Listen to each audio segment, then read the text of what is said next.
Las Vegas is just coming off a bit of a summer travel slump. I'm at the Bank of America Gaming and Lodging Conference in New York City, and my guest is MGM Resorts International CEO Bill Hornbuckle. It's great to see you. Great to see you. Thank you. You just were on a panel in front of investors insisting Las Vegas is not dead. Why isn't it? It is despite not. The headlines? Despite the headlines, I promise you it is not dead, and I only need to reflect to this weekend. We ran 98+% in 9 properties across the board. Look, Las Vegas has had a tough summer. I think visitation was down 11 and 12% June and July. Some of that carried through into August. We see most of it at the lower end of the marketplace in terms of value creation and how people are coming and do they want to come and can they come? But in the collective, Las Vegas is not done or dead. To the contrary, I think there's lessons to be learned. In terms of value and value creation, Las Vegas, last 23 and 24 were boom years for the community and for the town. We have to continue those principles. We're about to launch a fabulous Las Vegas campaign on behalf of the city, where the city is going to go on sale throughout the fall. I think it's meaningful. I think it'll be meaningful for consumers. And we have looked at pricing across the board.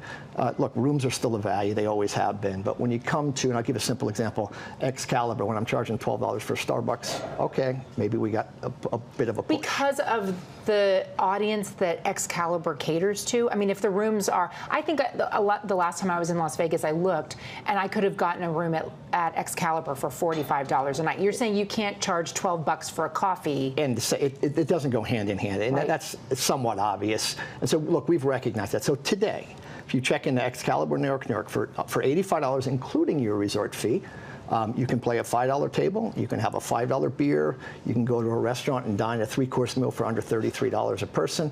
There is value there, and there's always been value. We let the narrative get away from us, and shame on us. We need to do a better job, but we've not lost track of who and what we are and where we're going. Well, how do you think that's going to play with investors, though, who, like you, reporting record room rates and RevPAR that's way up? I think we're all focused on the longer term and the longer scale. We are still reporting. By the way, our second quarter, I can't speak to the third yet, was record revenues for the entire company.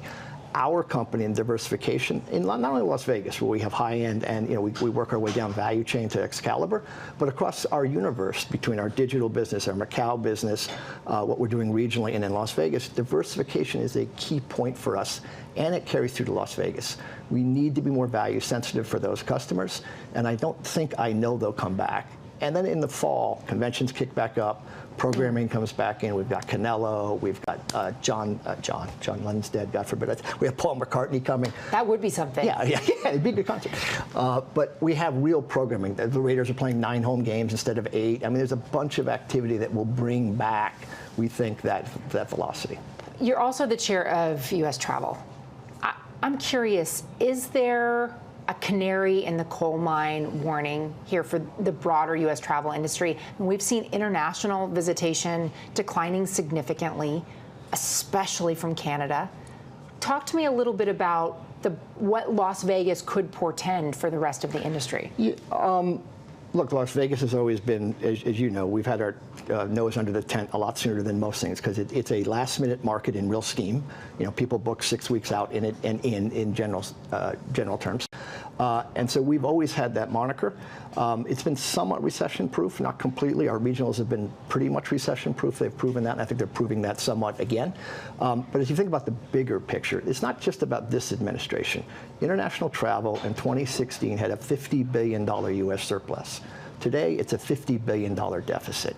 And you think about the opportunity in front of us. We've got 2 Olympics, we've got World Cup, we've got, I think, Ryder Cup going off next weekend. There's massive international exposure and opportunity for America to reap and to benefit. The administration has done some good things. Giving $12 billion to the FAA has been meaningful. Giving money for more agents so people can get in through the border when they come over here has been meaningful. Giving money for technology over time will be a good thing. The mindset is there, but some of the policy, adding $250 to a visa charge on top of the already 100 and some there already is, a family of 4 is going to be $1,500 to buy a visa to come to the United States. There are some things that are going against us, and so we need to be welcoming, starting with Las Vegas, make sure Canada knows. Today, we have a contingent up in Las Vegas led by our LVCVA president saying that Canada, we love you, we want you, we need you, and that is true. Please come back. Please come. We're down 40% in Canada, right? But in Las Vegas terms, it's 3% of our mix. So it's not like the end of the world, but it's important business to us. But to Lake Placid and coastal Maine and Door County, Wisconsin, those are all places that rely on that summer visitation. And unlike Marriott and Hyatt and Hilton, they don't have an international business that serves as a hedge. Correct. So very much to your point, particularly along the border. And the other thing, in the One Big Beautiful Bill, the budget is cut for the amount of money that gets contributed by the U.S. government for marketing purposes of U.S. travel. Yeah. Can you guys make that up? I think for not MGM Resorts. No. I think thank you. I think for the first year there's surplus and able to do that will allow us to do that. I think going forward we need to go back to Congress and talk about appropriations and how to go from 100 million to 20 million is in the long run not sustainable. To think that the United States of America wouldn't invest over more than 20 million in travel and visitation on something that had a $50 billion surplus. We got to get there, and we will continue to push to get there. Thank you so much for spending a few minutes with us, Bill. Our pleasure. Thanks for having me.